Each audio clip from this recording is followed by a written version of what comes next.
Hi, everyone. Welcome to the Authenticity Journey. We're back with another amazing episode. And today we have a great guest, Dakota Frazier. And Dakota is an executive coach, a keynote speaker, and passionate about helping others grow their confidence and influence. Dakota, welcome to the Authenticity Journey. Thanks. Super happy to be here. I'm excited. Okay. Can you tell us a little bit more about yourself?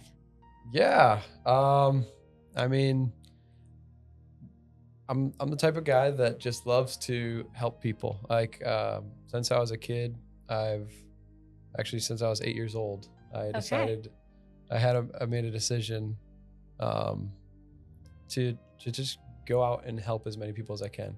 And like, it came from, my parents, actually. I was growing up, my parents got a divorce when I was 8.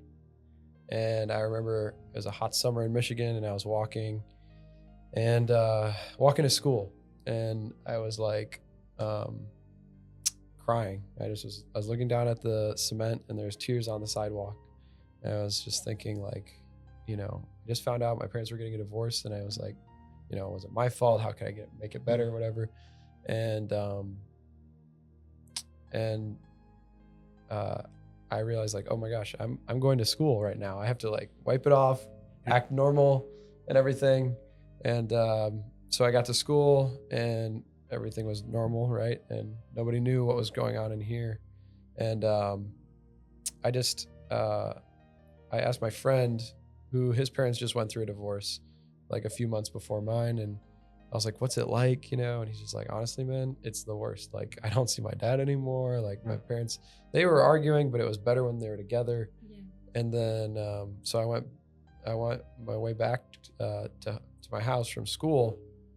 I was just like really thinking, like, wow, my friend was going through a bunch of stuff and I didn't know it because he never showed it, right?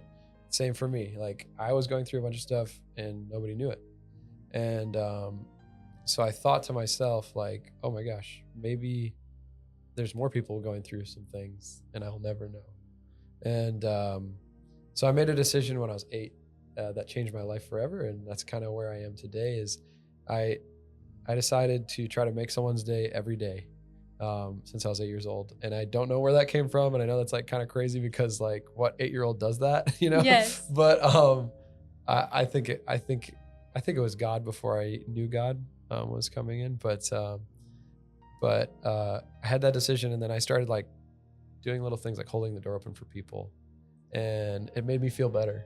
Yeah. And it's one of my favorite principles from Dale Carnegie's How to Stop Worrying and Start Living, is just create happiness for others, and that will help you stop worrying and start living. And so I started doing that, and it changed my life, and made more friends and all this type of thing. And but yeah, that was the decision that brought me to where I am now, where I'm like, I professionally help people. Yes. And try to make their day, but also try to make them more confident in their in their business and in their personal life. And I fully believe in that, because I'm personally passionate about helping others as well. I think when you help others, when you bring some level of fulfillment to someone's life, you immediately heal yourself. You feel good. It empowers you. Yeah. So empowering others is not about, okay, you're just giving all your energy and draining everything you have. It's the opposite. You're actually enhancing your own life, the way you feel, the way you see things.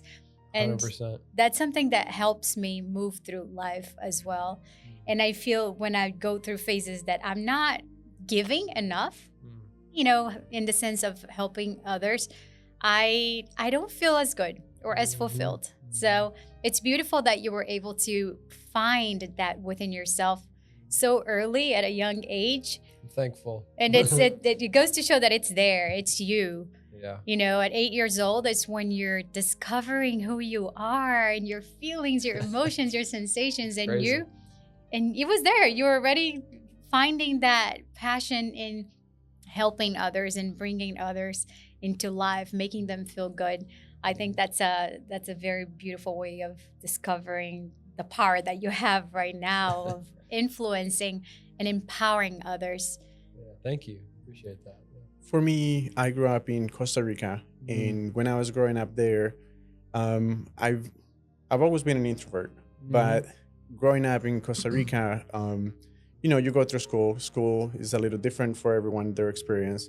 My experience was a little different from the perspective that in Costa Rica, we had a little bit of a small town.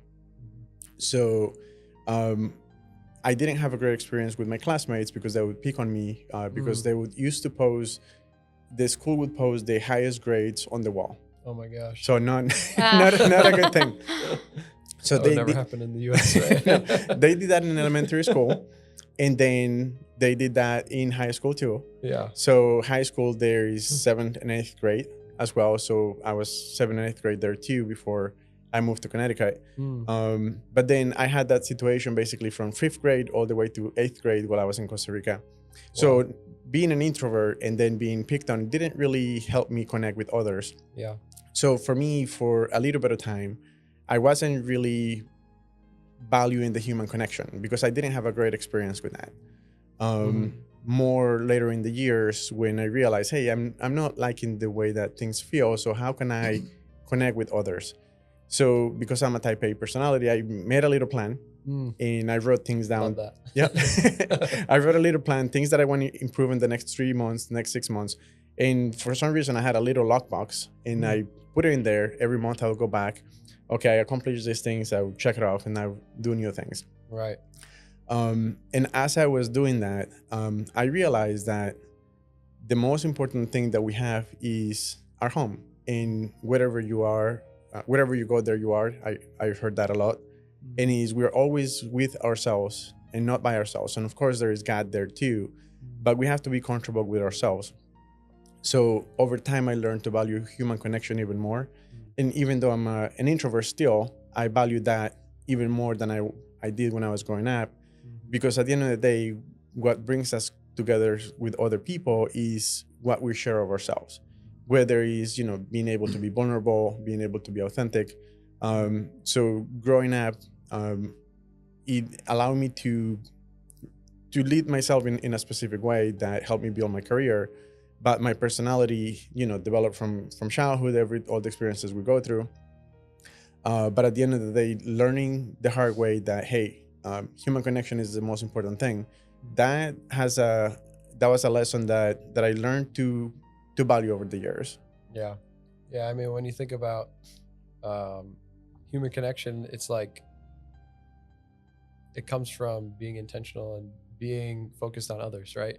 Yep. And that's what influence is all about. That's what being vulnerable is what influence is all about too. And so when you put yourself out there and you kind of give before you get, that's when you can win people over and you can make more friends and get more done in life. And that's, I love that. So, yeah. I could see how natural that flows in you. We recently met at an event and at a book signing event for John. And it was so nice that the way our conversation was flowing, everything was so personable, so authentic. And that's what made me like really think, okay, this is an amazing human. He has so much potential. Like I would love to have him over for the podcast because you have it. You bring your own authentic self into a conversation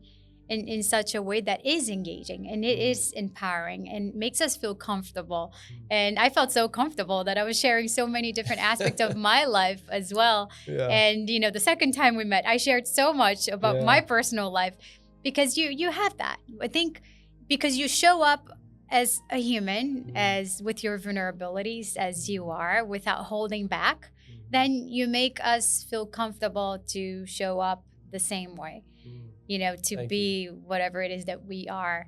And I'm curious to know, when I know your passion is to empower and you're, constantly every single day speaking and how do you build that human connection with the audience? Because, a lot of times you're speaking to maybe a larger number of people. Yeah. How do you bring that human connection in the room in a way that your speech and whoever is listening feels that human connection. They feel comfortable, they feel engaged, they feel present.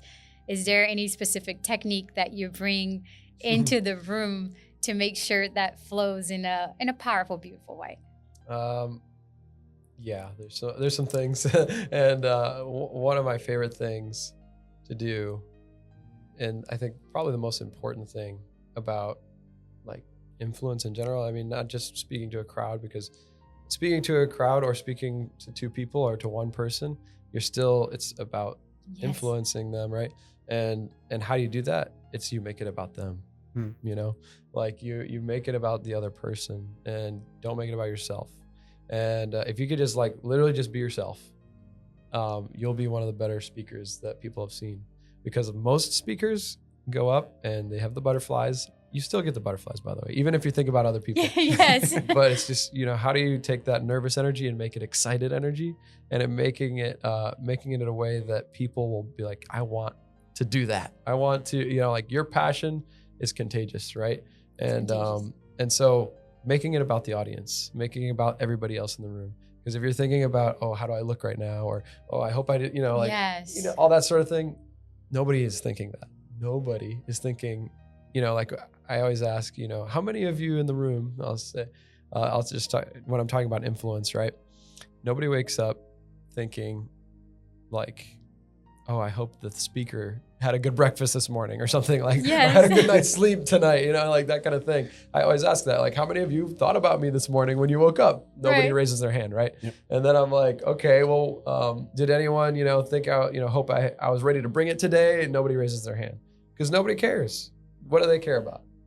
Well, I woke up, did I have breakfast this morning? I got to take the dog out. I got to, They're probably concerned about their own image. Everything. Everybody's always worried about themselves. So if you can take that like focus off of yourself in your mind and put your focus on the audience and everybody in the room, that's when people are just kind of drawn to you. And I do believe that, because when you empower, you make less about yourself and more about others. You have to leave, a lot of, you have to let go, detach from yourself fully in order to empower. Yeah. And if be that yourself makes too. sense. Yes, while being yourself, but also detaching from whatever thoughts it is that you are having, or your personal problems or your personal ideas, or even your opinion about things. You have to come from a different place. You have to come from that place where you found yourself at 8 years old, that place of love and God, where it's just love. It's just God. Not really sure how to explain it, but that's how you empower. Yeah. I think when we hold so much onto so many aspects about ourselves, like on the outside or internally, we hold back. And then if you're hold back, you're not empowering. You won't shine. You won't bring that human connection and that energy into the room. It's about what are you bringing into the room. You have to bring the right energy, and the right energy flows with love and God from within, without any external, internal attachment. It's like the filters, like, people can tell when you're kind of like, when you're faking it, Yes. Like, they know, like, and and so the challenge is, how do I overcome that fear of what people are going to think? How do I overcome the filters, because our brains almost like are like, oh, I have to show up a certain way. And if you can just be comfortable being yourself, which is not easy. It's hard. It's very hard, but it's like one of my favorite quotes from a guy named C.S. Lewis. I have a lot of quotes that I like from him. He's one of my favorite authors of all time. He wrote a lot of good books. But C.S. Lewis, he said, humility is not thinking less of yourself. It's thinking of yourself less. So not like thinking that much about yourself, like just don't think so much about yourself. Just go focus on how I can serve other people Because another one of my favorite quotes from Zig Ziglar, he said, you can have everything in life that you want, everything in life that you want, if you help enough people get what they want. So like, if you go out and go serve people, your life is going to be taken care of. Yes. If you go out and make it about other people, everything's going to be fine. It's like when a manager's like, well, how do I get them to do this? And like, well, I always ask like, well, what's in it for them? So if they're like, my employee is not doing the thing that I want them to do, they're not, showing up at a certain time, whatever. Well, what's in it for them? How are you making it about them? Because if you can figure that out, then you can influence them. Otherwise, you're just, getting compliance, which is because you have a paycheck that you sign their paycheck, or you're manipulating them. You're like, hey, I'm winning, they're losing. So influence is about making it a win for both sides. Both sides. And you have to put yourself in their shoes to know that, right? So that's what it's all about. And same with speaking in public, making it a win for them, right? I agree. I like the word influence, but even more than that, if I could rename the title of a book, is how to build authentic relationships and empower people. So, I like it. More because influence could be used in a lot of different contexts. And of course, we're speaking about a positive context here. But empowering, for me, is when you bring knowledge and tools and you give people the option to make a choice. And it's the same concept. But from a management perspective, there is a graphic that I saw many years ago where the manager is at the bottom, not at the top. Yeah. The manager is actually helping their employees do their job. The manager is basically just there for, hey, I'm here for whatever you need, rather than just bossing them around. Right. Yeah. I mean, it's like, and this is true. It's, a good leader. You can tell people think, a leader is like when you look behind them and see how many people they're following them. It's not that way. It's the other way. It's how many people that the leader serves.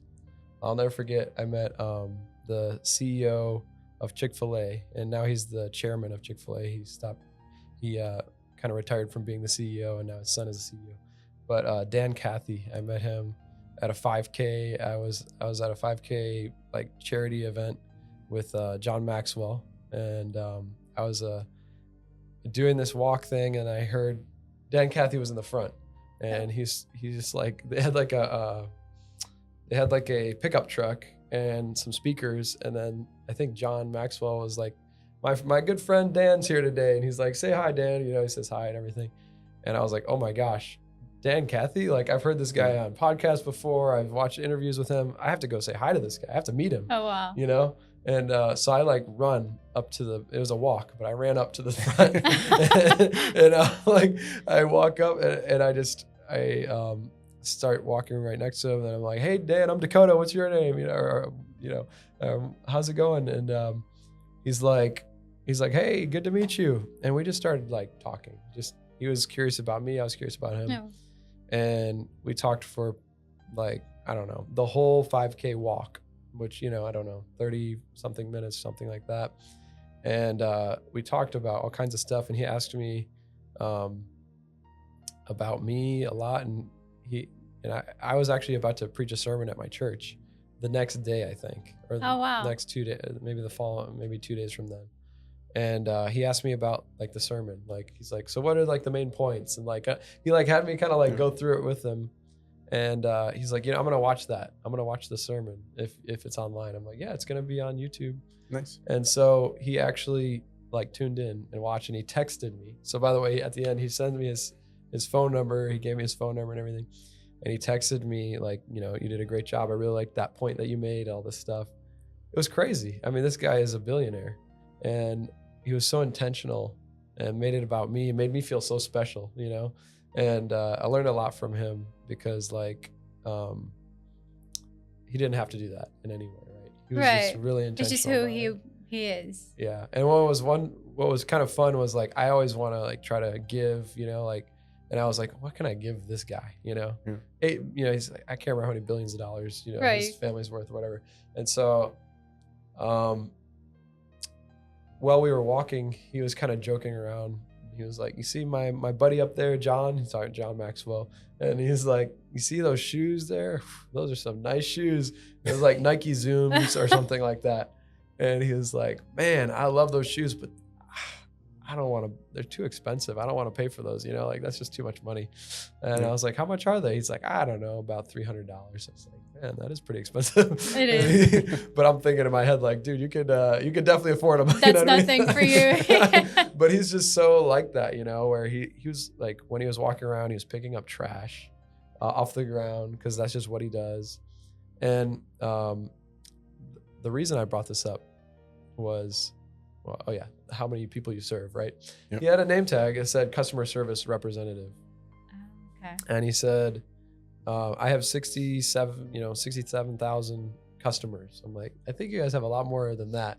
And he's like, my customers are my team members, my employees. And he's like, I'm there to serve them. And so just learning that principle really went a long way. But then just another side story about the whole shoes thing, right? He was like, he's like, yeah, I don't know. I never buy those. They're too expensive, you know? And at the end of the walk, he gave me his phone number, and on his phone number, it has his assistant's name, it has his birthday on there, it has all kinds of stuff. He's like, the only thing missing from there is my social security number, you know? Like joked about it. I think it even had his home address on there. Like it had everything. It was crazy. I was like, how do you know, you don't know me like that. Like, are you sure you should give me this? So anyways, I was like, okay, I got to get him those shoes, you know? And I did not have much money back then too, because I had my own small business. So you got him the shoes? I got him the shoes. I called his assistant. Okay. Because his assistant's phone number was on his contact info. Yeah, nice. And I called his assistant and I said, hey, you know, this is Dakota. I met Dan recently. I want to buy him some shoes. What size shoe does he wear? And so she told me his shoe size, and I got like custom made ones, like colors with the Chick-fil-A color, like as close as I could get to the colors of Chick-fil-A. And I sent it to him with like a little handwritten note saying like how thankful I was that he spent the time to like listen to me about my sermon beforehand, and how intentional he was. And so I just said I wanted to give him some shoes. So I sent it in the mail, and it was for his birthday. I want to say I sent it for him. And like, I don't know, a couple weeks later, I get a phone call, and I'm like, and it's from Dan Cathy, you know? And he's like, hey, Dakota. I'm like, hey, Dan, you know, good, you know, I'm like, oh my gosh, I can't believe he's calling me. And he's like, you know, I got this strange package in the mail the other day, and I opened the box and smoke started to come out. And then he said, I took out these smoking hot shoes and started putting them on. And then he's like, I went for a run and they felt amazing. And I can't believe you did that. Thank you so much. And he did appreciate it. It was crazy. Yeah, it was amazing. So I'll never forget that. Yeah. Well, that's a great lesson too. It's to know that we have to make it about others, and regardless of how much money he has, he understands the value of being a human. Right. And he made me feel important. He made you feel important. And I did the same back. And it didn't make a difference. We're all the same. Yeah. And that's like something that I like to remember every single day. Yeah. We are the same. There's no difference. It doesn't matter what you're wearing, what you have, you know, the materialistic things. At the end of the day, we are all the same. And we have to remember that. I think in the world we live in, we lose ourselves. You know, there's so many things we desire, all the material things, and we lose our essence, and we forget the true value of being a human being. You know, you know, this is like, there's blood, there's a heartbeat flowing through, you know, there's like the blood flowing through our veins, the heart that's beating. We are humans. Yeah, we are not things. We are not titles. Right. So I think when we're not bank accounts, we're not, all that stuff. Correct. Right? Yeah, I mean, at the end of the day, we can't take any of that stuff with us when we die, right? No, it's just, we're all made in the image of God, the Imago Dei, that doctrine of, you know, we're all made equally, and we're all made, because we're made in the image of God, every single person has infinite value. Yes. You know, everybody is priceless. There's no, you know, price on somebody. Everyone is priceless. if we treat people like that a little bit more, in, you know, like, oh my gosh, like you're made in the image of God, like you're made in the image of God, like you are valuable beyond anything else that we could ever, you know, buy at the store. You can't do it. And, you know, we're more valuable. Both of you are more valuable than, you know, the most expensive house in the world, the most expensive hotel in the world, whatever it is. Yes. It doesn't matter. And I think if we all came from that approach of treating others with compassion, love, and value, there would be less anxiety, less depression, less insecurities.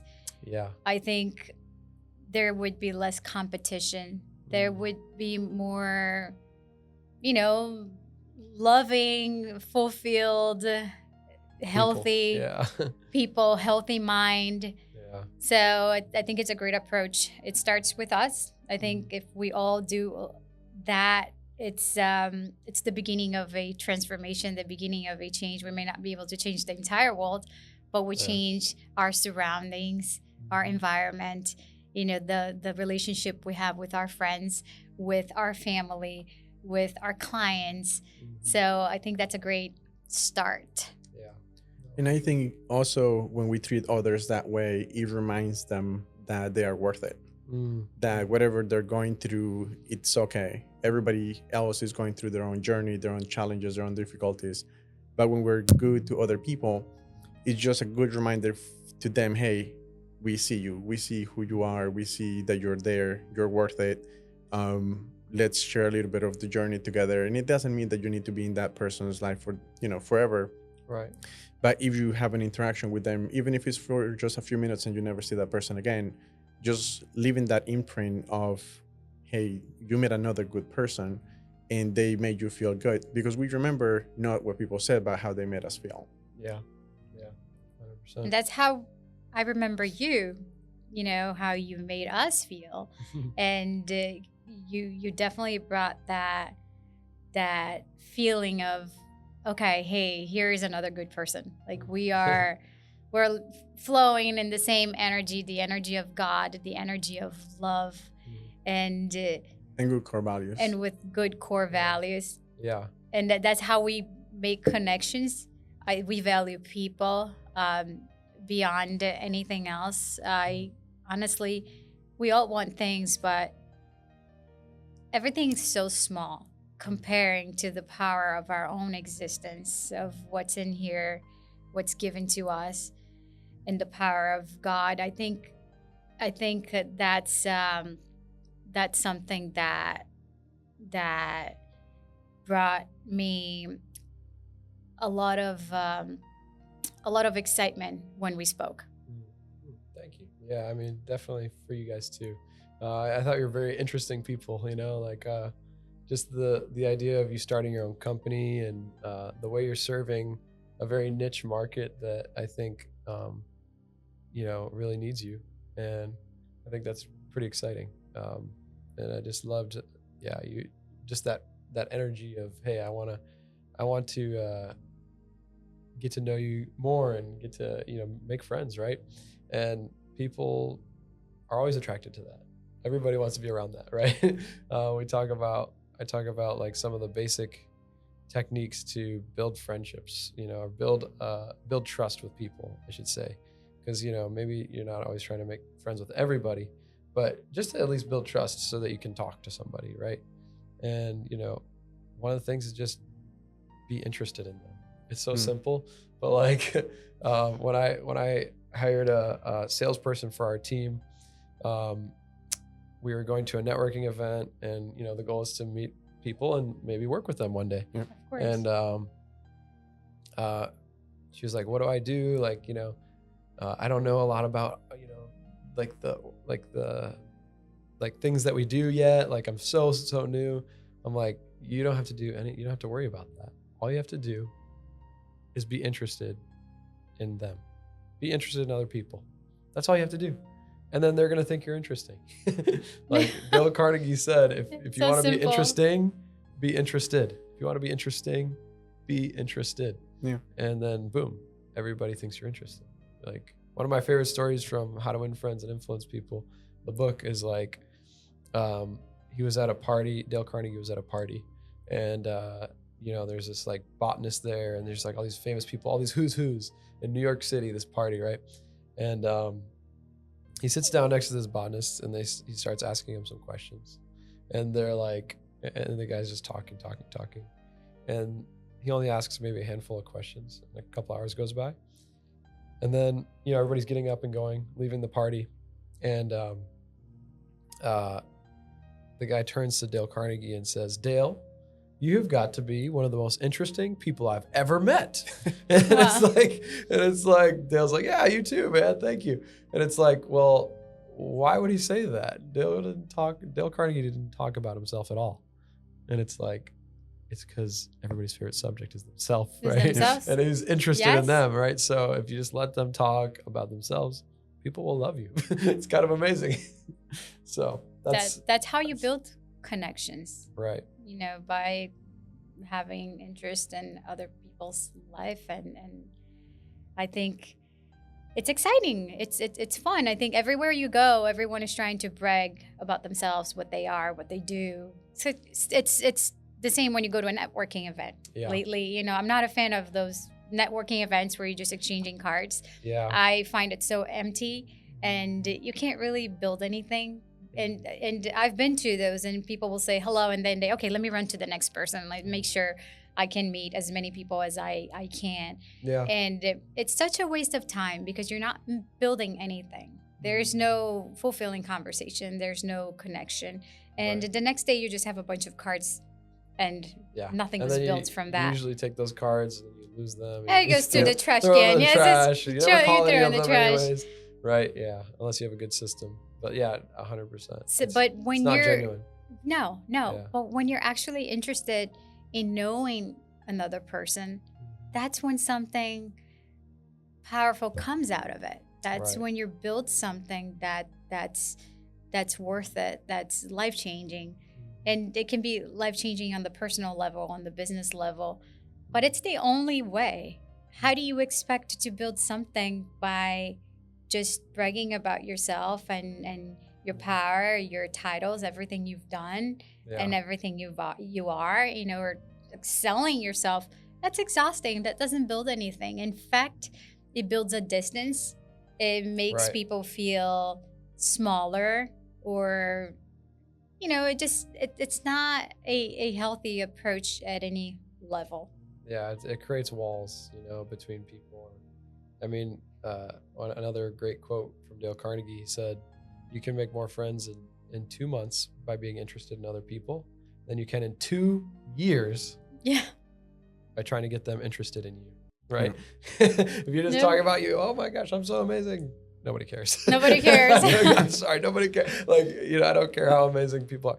And it's just how it is. And then I always think of when we brag, right? When people brag, it's like there's always somebody that it sounds completely ridiculous to, right? I mean, everybody, it sounds ridiculous. Even the people that have not accomplished as much as you or whatever, if it sounds ridiculous. But the people that have accomplished double of what you've accomplished, it sounds completely ridiculous. And then I think of people like, well, what about the people like Elon Musk and, all those types of people? Well, God looks at that and it's like, okay, yeah, big deal. I created the universe. Right. I created you. Who are you? By the way, you're not that big of a deal. Like, I'm sorry. I mean, of course, people accomplish great things, and I think we should, give people credit where credit is due. Yes, absolutely. But when someone's like tooting their own horn, and it's like, okay. But our titles are not what we are. We're not our titles. That's right. So I always try to remind myself of that, practicing that detachment from the titles I have about myself. Because I've had, different titles and different things that I thought it was my everything. Mm-hmm. And I had to let it go. Yeah. And it was hard because you find yourself wondering, who am I now? Yeah. What am I doing now? Where am I going? How do people see me? Because I was really attached to a title. Yeah. And making that my entire existence. But I am not a title. No. I'm more than that. You're not a title. Your life goes beyond that. So it's a great reminder, because in the world we live in, everyone is attached to titles. This is who I am. This is what I do. Right. This is what I've done, everything I've accomplished. And by no means, like you said, we have to value those things and appreciate it. But that's not who you are. You're more than that. When you remove everything, who are you at the deep core, the essence of your life, what moves you? And that's who you are. Yeah. I mean, it's a hard question, the who are you question, right? And it's hard. the power of I am, after saying those two words, I am, what do you say after that? Is like really powerful. It changes our perspective of what we believe about everything. And I think in the Bible, God says, I am that I am. Like people, they're like, what is God's name? I am. That's it. And he just is. That's God. And for us, who are we? We're God's children. Like we're made in the image of God. And like when you think about how do you assign value to something? Well, think about like, why do people pay for like a Gucci purse or a Louis Vuitton or whatever, all that stuff, right? Why do, the Ferraris, like they pay all this money? Well, the designer decided how much it's worth, right? Yep. And same for us. Our designer decided how much we're worth. Correct. And he said we're priceless, because he gave up his own son, which is for us, right? So that shows how priceless we truly are in the eyes of our designer. And designers always determine the value of something. And it's so interesting what you're saying, because at a personal level, I'm human, right? We are all humans. That's your favorite title. That's my favorite title. When I say that, people will laugh. Okay, you're human, yes. But it's just that I mean in a deeper level. So I'm human, and of course we lose ourselves in between. As we're living, we get lost. We get consumed with, everything that the world offers, life, and we find ourselves a little bit lost in between, and we forget what really matters. And I think that's something that God does to me, and he's done so many times when I forget and I'm feeling, okay, I'm top of the world, and I think, I want to accomplish that. Oh, I did this, I did that. I have like that ego, or that moment where it feels like it's about me. God will do something to kind of like, humble. Who do you think you are? Like, this is, I'm going to show you. Like, it's just anything. Either is like, I may not feel well, or I may like lose something. I can't really quite remember the things he has done, but many times when I find myself getting lost, he will somehow find a way of bringing me back. And hey, this is not going to happen. Yes. Like, it's literally like, who do you think you are? Like, just come back. Like, just, lower yourself down a little bit, because that's not how it works. So that's something that happens to me a lot. And I'm sure it happens to all of you. Because we get lost. Yeah, you have to always remind yourself, like, I am immensely valuable because of the way God views me, and because God created me, and I'm made in his image. And I also have to remember that I am not that valuable at all, too. Like, in the same way, like, I am like, it's one of my favorite humbling moments that I had. It was brutal. It was I was a server, and I wasn't a server. I was a busboy at a PF Chang's, and I loved working there. I worked hard. I was working like full-time while I was on a lawn crew, full-time also, like just trying to save up some money to go to Florida. Actually, I'm from Michigan, and I was working like 2 jobs full-time, whatever. And I wanted to become a server really badly before I moved to Florida, because I knew that you could make some great money, and that's how I planned on paying for college and everything. So I busboy, I was working my tail off, like I made friends with all the servers. I didn't really make friends with my boss that much. And my boss made friends with this new girl who was a busser. And she became a server before I did. Like, there was only like 1 server spot open. Oh, wow. She was there for like 3 months. I was there for like 6 months. She made friends with the boss there. And And then she got promoted before me, and I was like super upset. I was like, are you kidding me? You know, like I started asking all the servers, like, you think that she deserved it more? And they're like, no, you deserve it. You know, all this stuff. And I'm like, man, I deserve this promotion. Like, what the heck? Right. And I talked to my mentor, who is a guy that I respected really like quite a bit. And I was going to a church in Detroit, which is like 20 minutes from my house that I grew up in. I was going there, and I was serving at a youth ministry, and it was like a tough church. Like our bus of the church, like the battery got stolen like every other month, and like break-ins and like, you know, robbery, all this crazy stuff. But I went there, and this guy was serving, and he just had a relationship with God that I wanted to understand more. So I asked him to be my mentor. And so he was asking me, like, I was telling him how this, like, I was like, yeah, I didn't get the promotion. I can't believe it. I'm so upset, you know? And I'm all fired up. And he's like, you think you deserve that promotion? I'm like, yeah, of course. And he's like, you know what you deserve? You deserve hell. And I was like, whoa.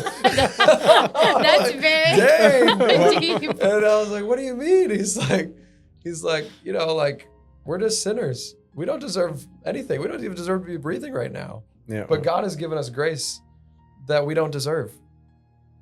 Yeah. And, you know, like, so I took a different attitude when I started working there, because I was like, wow, all I really do deserve is like nothing. I don't deserve anything, because like I've done evil things and all this stuff, and in God's eyes, I'm not perfect. God is perfect. So I don't deserve to even like be able to talk to God. I don't even deserve to be breathing right now, but God gave me grace to be here.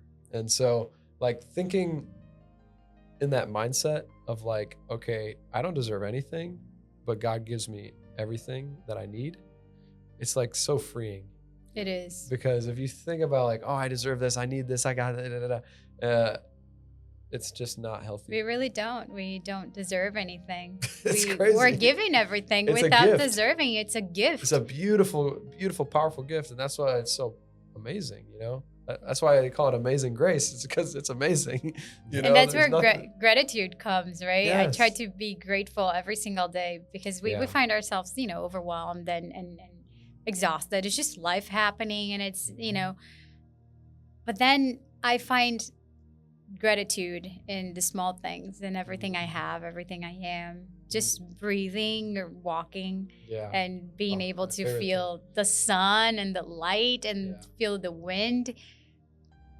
This is the best gift you can have as a person. 100%. What else do we need? It's a great reminder, because we wake up, we're looking to accomplish hundreds of things, and that's okay.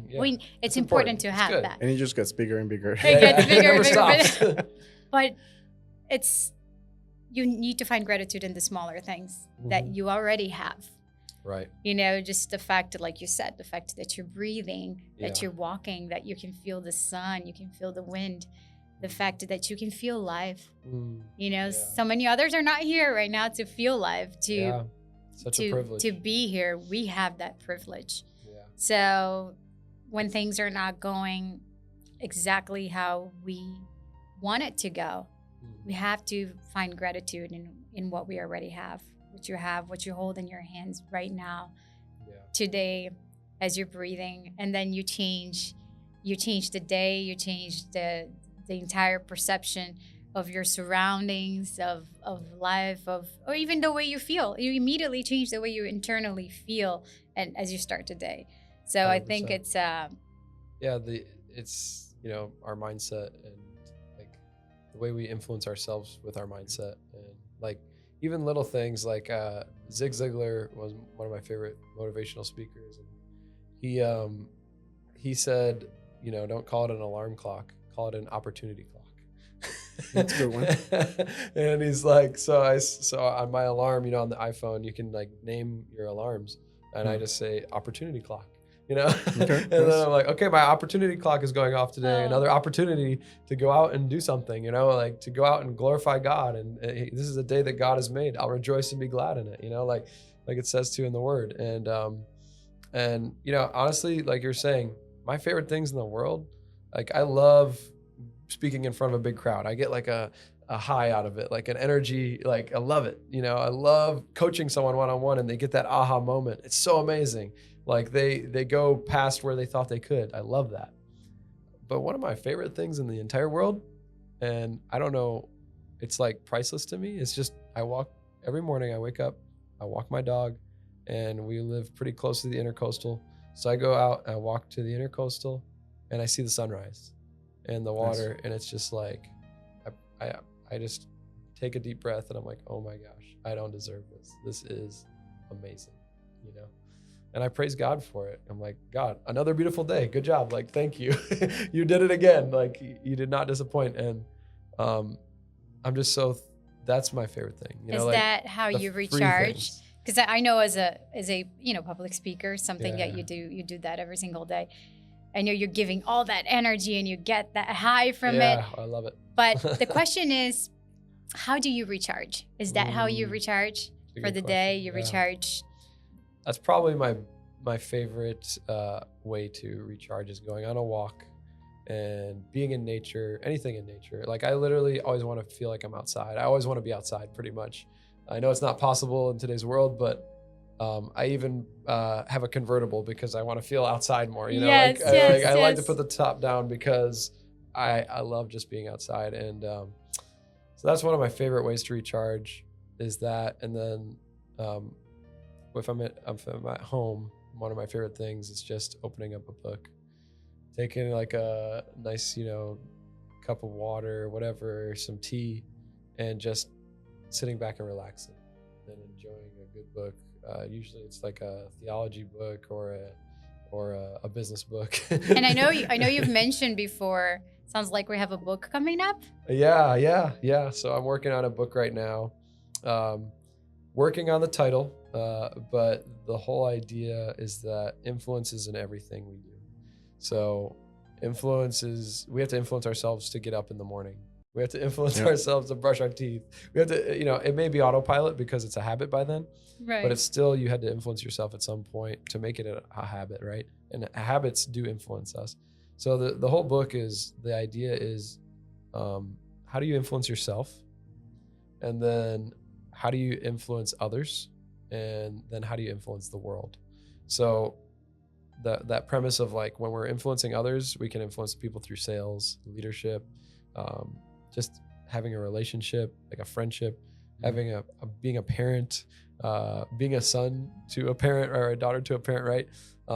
It's all influence, and we're influencing each other and we're influencing ourselves all the time. And there's external factors influencing us too.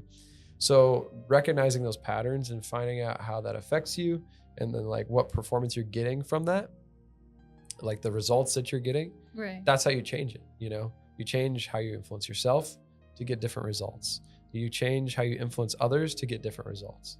Because if it's not working, if you're not getting the results you want, then you have to try something else. Because like Einstein said, you know, the definition of insanity is doing the same thing over and over again and expecting different results, right?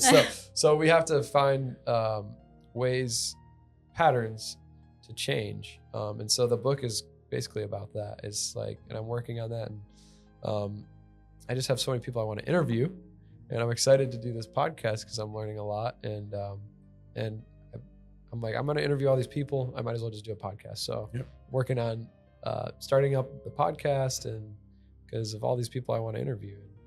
And because I want most of the book to be stories of people and how they did it.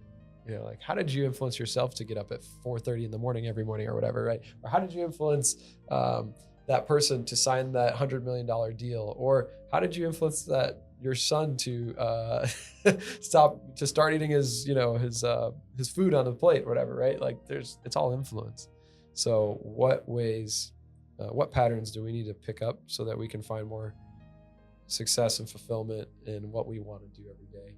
And one of the things I think is most important is what we talked about earlier, is like, who am I? You know, like that influences you probably more than anything else. What you believe about who you are and who God is like influences everything you do. And so I think it's an important question to find out early. That reminds me of the concept of self-leadership, influencing ourselves. Yes. And I have a couple of modes of operation. Sounds like a computer, but that's just how my brain operates. One of the first ones is totally not how I think, but I love that you think that way. with so cool. With self-leadership, one of the things that I'm always trying to figure out is if there is a challenge. I don't believe in problems. I believe in challenges or opportunities, right? Yeah, love that. So if there is a challenge, my question that is always in the back of my mind is, what can I do?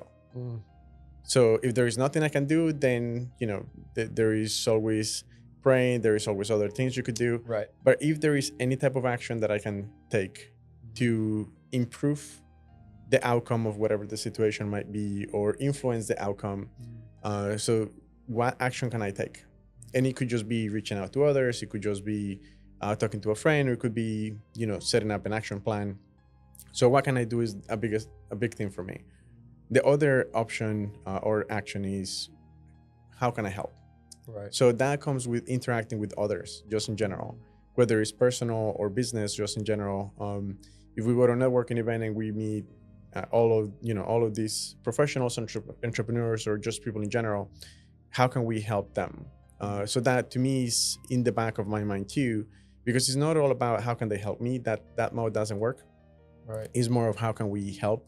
So what can I do? It's more of a personal thing that drives self-leadership. How can I help is more like external for me. So when I said I work like a computer, is more because I have buckets in my brain on how, like, okay, if there is this situation, then this is how I like to operate. Right. It doesn't always work that way. Sure. But sure. But that just reminded me of self-leadership. Yeah, it's very powerful. I mean, you know, John Maxwell, he says everything rises and falls on leadership. Yeah. He said everything rises and falls on leadership. And he also says that leadership is an application of influence. And that's kind of the idea of the book, is that, yeah, leadership, all these things that we do, it's just ways that we influence. And so that's why I'm writing the book, basically, is that. Nice. And it's like, how do I influence myself, lead myself? How do I lead others, influence people? And then, you know, ultimately, how do you influence large groups of people to do large movements, right? Like, how do I start a large company, or how do I create a nonprofit that makes a big difference in the world? And so I want to interview all kinds of people like that and put it in a book, and hopefully it helps a lot of people. And that's kind of the idea. So I'm excited about that. I'm sure it will. And it's the approach you're using to write the book. It's really interesting, because you're not only bringing your knowledge. Yeah. Right. I'm sure you have a lot to bring in the book, but you're about influence and everything. But you're also giving the opportunity to other people who are successful, who, you know, have made an impact in the world or in other people's life, to share how they did it and what's their approach and what's their perception. So I think that's very interesting. Yeah, it's one of my favorite quotes. Ralph Waldo Emerson, he said, every man that I meet is my superior, and that I learn of him. And to make it more modern language, you know, it's like every person that I meet is my superior, and that I can learn something from them. Yeah. And it's like, yes, no matter who it is, I can always learn from somebody. And maybe I'm going to learn what not to do, but a lot of times, even the people that I learn what not to do, I can still learn what to do also, right? And it's like, they still have some good qualities that I could try to imitate also. Every human you meet throughout your life brings value into your own existence. It really does. Every person I speak to throughout the day, or, you know, throughout my life, I learn something. Yeah. Either it's something positive or negative, but there's always a lesson. I've never met one single person that hasn't brought value into my life. Right. Everything is unique. Every conversation is powerful. Every conversation changes you. And that's why human connection is essential. It's fundamental. It's life-changing. It's how we grow. It's how we find fulfillment. It's how we It's how we transform from inside out. Without human connection, nothing really happens, nothing really shifts. Yeah. You remain there in that same place where it seems comfortable but uncomfortable at the same time, because you're always wondering what else, are my ideas the only ideas? You're closed and you're not open to life. The minute you bring that human connection aspect into your life, that's when everything starts changing. The inner transformation comes with human connection. So good. Yeah. Well, it's like, it reminds me of the stages of maturity, right? It's like, yes, you're dependent when you're born. You're dependent on someone taking care of you, because you will not live unless someone takes care of you. Correct. And then you become independent, like you can now do things on your own. And that's like a higher level of maturity than being dependent. But then becoming interdependent, which is you're independent, but you're working with others, and you're now together in this thing, right? Like, one of my favorite things is there's no such thing as a self-made man or a self-made woman. Nobody. No, it doesn't exist. You needed two parents to make you, and then you needed a mom and a dad to make you, and then you needed others to raise you. You need your parents to raise you, or somebody to raise you so you survive. And then, throughout your life, to be successful, the only way to be successful is to connect, is to build relationships. Every single business that anyone's in is the people business. It's a people business. And so learning how people work, and then like learning how to work with people and how to manage yourself around people, it's like the most important thing you can do, because it's everything you do. It's in everything we do. So I totally agree that when you connect with others, that's when you grow. That's when you become who you really are. That's when you grow. That's the only way. Yeah. And part of so much destruction, maybe that's not the right word, part of so much, I think destruction, yes, in the world today, it's due to the fact that we are reducing the level of human connection. Everyone is closing. You're shut. You're not opening up. And then we have social media. We spend so much time on our phones rather than connecting. And even saying hello to someone seems to be, you seem to be interrupting the other person, because everyone is in their own world on their phones, and they're consumed by that, and the sense that there's no need to connect. Connecting is exhausting, or connecting, it's just you're living in your own world. And then that's the reason for so much destruction. We're not evolving. Yeah, I mean, we have a lot of connections on LinkedIn, right? But we don't make any connections in real life, right? No. And it's like, okay, what can we do? Your power now is in the number of followers you have. Oh, how many followers you have? Oh, I have all these followers. I'm so popular. Yeah. Okay. But where is the human connection? Yeah. I mean, you can have thousands of followers and connections and be totally lonely. But what's behind that screen? Exactly. So it's like, I've heard cool stories from social media of people like they didn't know each other and they make friends on whatever, Facebook. Yes. And then they like go up and meet each other. They like go out to eat one day. They're in the same state somehow. Like, that's cool, but most people, we get so focused on, the digital life rather than the real life. We're in the sense that we know so many people, that we're popular. We have a lot of people, but we really don't. At the end of the day, most of us right now are alone, are locked inside a house and alone, with feeling lack of fulfillment, feeling, hopeless and depressed, and agitation, anxiety. That's happening a lot. Yep. And lacking human connection. Yeah. You want to heal all of that? Put yourself out. Right. Connect. I saw an ad or a video from Gary Vee the other day, in the past 2 days, that in the next 5-10 years, people are going to pay other humans to go with them for a walk. I don't doubt it. Well, it's been like this even maybe before social media. I remember reading social media has certainly made it way worse, right? But yes. I remember reading before social media existed a book, and they said that they put an ad in the paper. Someone put an ad in the paper, in the newspaper, and it said, call this number if you want someone to listen. It costs whatever, $50 an hour or something. And it was just someone to listen to whatever you had to say. And this guy got all these calls, and people just called and just talked to him about anything. And it's just like people want to connect, like you said. And I think it's, I mean, why do you think the most, what is it? Solitary confinement is the worst form of torture. It's because we were made to connect. I think God made us to connect. And it's a desire in our hearts, and the book As a Man Thinketh, I think James Allen wrote it, and famous psychologist from a long time ago, like in the 30s or 20s or something.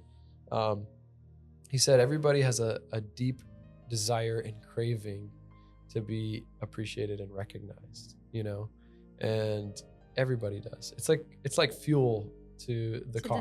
It's like the fuel to the person, right? And so if we can recognize people and show that they're valuable, we're a very rare individual, and those people go a lot further in life than the ones that just try to make it about themselves. When you feel loved, appreciated, you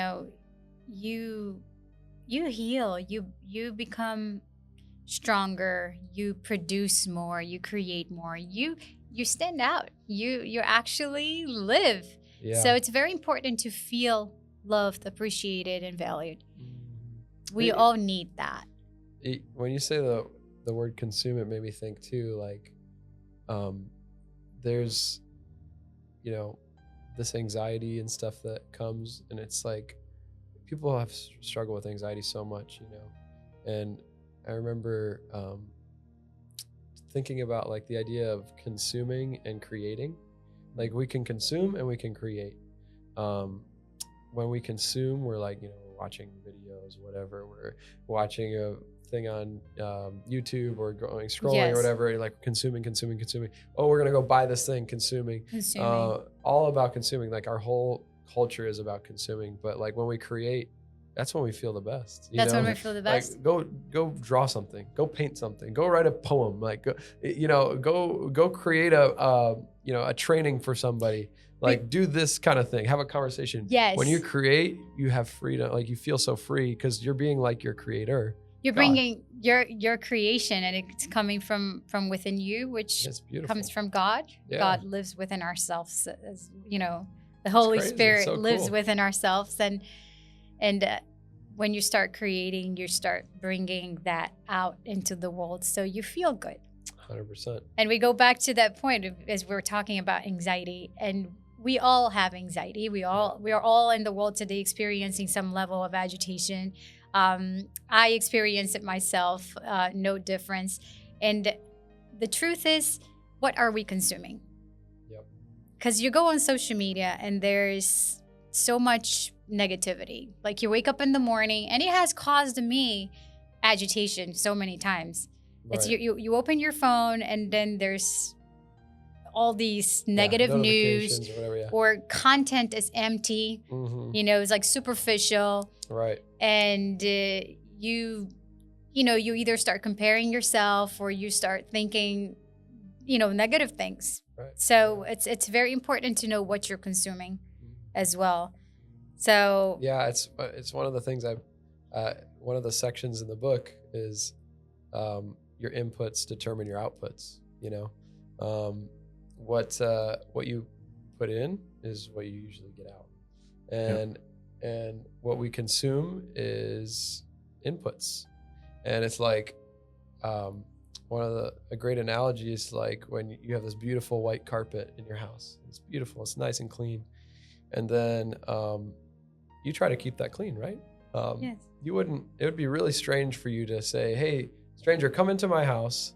I don't really know you. Come into my house and bring all your garbage and rub it into my white carpet, And it's like, well, that's what we do all the time. This is a great point. That's what we do all the time. Like I actually, you're paying because you're paying with your time, the most valuable, commodity you have.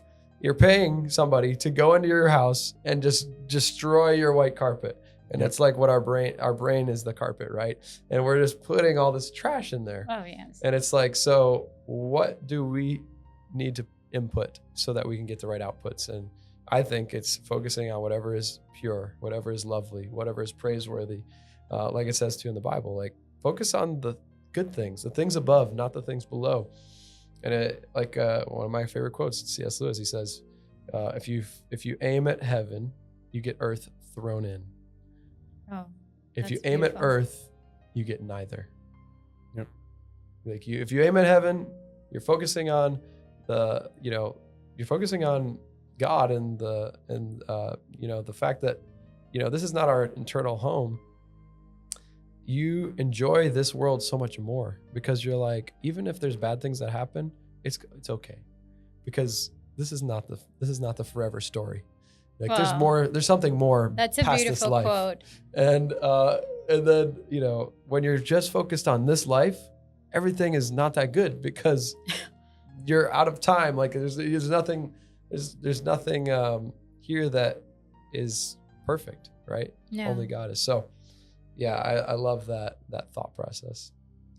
About a year ago, I started seeing things as subscriptions. Mm-hmm. So we're talking about consuming things from social media, right? Mm-hmm. So that's a subscription, like literally a subscription where you could just unsubscribe from a channel, a person, or whoever, and then you're no longer consuming that.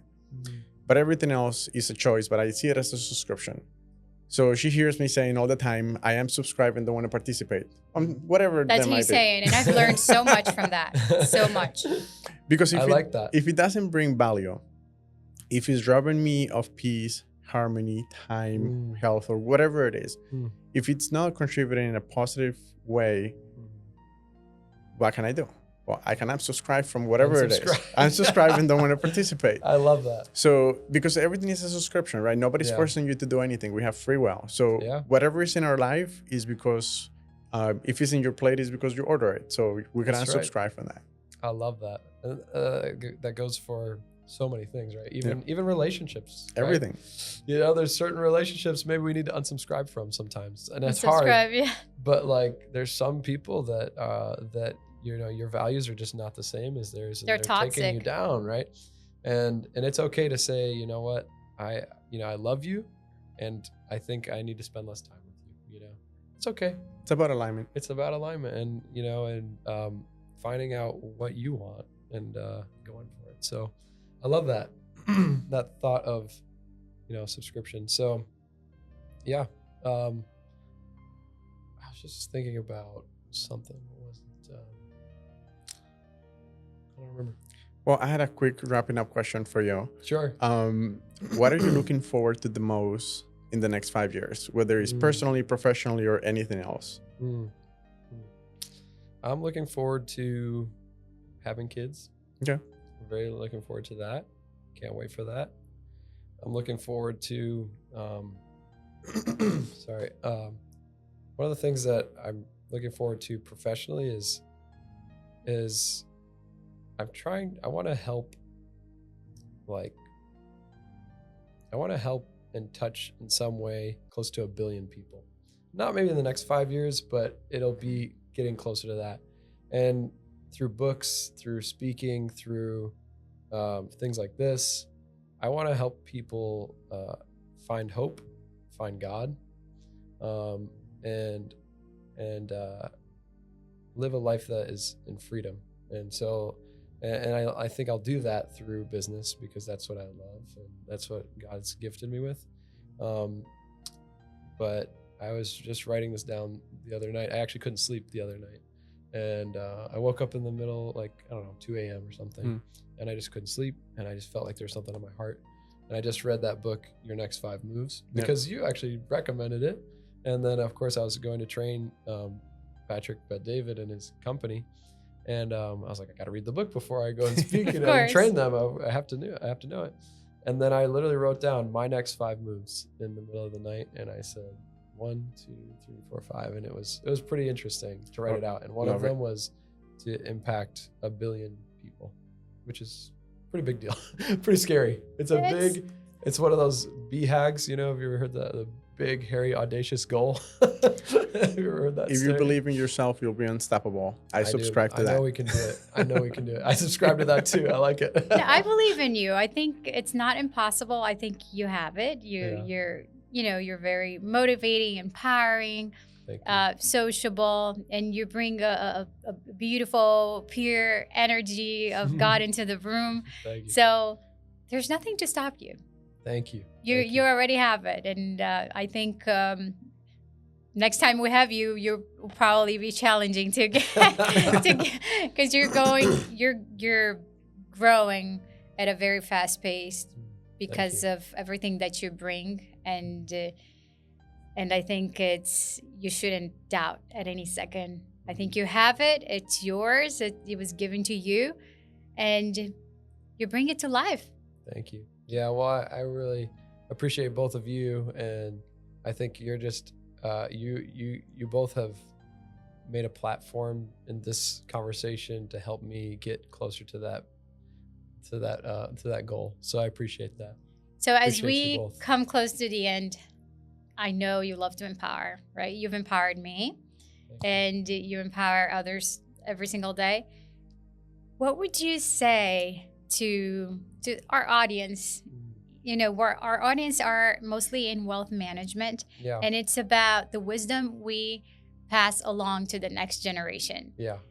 And I know you're still very young, but what would you, as you're young, but you're already alive and you're living and you're building, you're learning, growing right now. So from everything you've been learning and experiencing as you move forward with life, what would you pass along to the next generation? How would you empower them? Is there anything that comes to you? Yeah, I mean, one thing is never underestimate the power of consistency, because consistency compounds, and compounding interest is the most powerful thing in the world besides God, So everything you do, it compounds, and compounding curve looks like this, and it's like nothing's changing hardly. It's like, oh man, I'm working so hard, nothing's happening, and then eventually there's that inflection point, right, where it just skyrockets up, and then it just can't stop going, as long as you're consistent. So never underestimate the power of consistency, the compounding effect of consistency. And then the other thing is, give, and just keep giving. Give before you ever want to ask to get, right? Always That's give my favorite before you one. get. So the more you go out and give, the more you'll be fulfilled. Yes. Yeah, love it. So let's all give, right? Yeah. The more we go out and give, the more we grow. Yeah. And the more we give, the more we live, because we're actually okay. living, right? Living right. at our deeper capacity. Like you can't live fully if you're not giving, because there's no experiences coming from that. Yes. So I think I love that. I think giving is big on your sayings, on the lessons you've learned and what you bring to your audience and to the world. And I will stick with that. Let's all give more. Yeah, let's do it. Yes. Well, Dakota, thank you so much. It was a pleasure to have you at the Authenticity Journey. Yeah, we appreciate you. Thank you. We'll hope to have you again. I know as soon as your book comes up, that sounds very exciting. And I'm sure you will be a success. And well, thank you so much. Thank you. Thank you. Thank you.